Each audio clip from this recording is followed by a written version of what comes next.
ইদানিং কেন জানি আমার থুতনিতে আর্টিফিশিয়াল তিল লাগাইয়া ঢংসং করতে একটু বেশি ভালো লাগে। তো যাই হোক, এইটা বলতে তো অবশ্যই আসি নাই।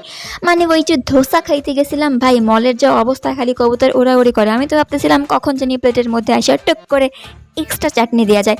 তো যাই হোক, সেই ভয় কাটিয়ে হাজবেন্ডকে বললাম একটু খাইয়ে দাও না গো। প্রথমবারে সে ধোকা দিছিল, কিন্তু দ্বিতীয়বারে এমনভাবে মুখের মধ্যে ঢুকাই দিছে কি আর কইতাম।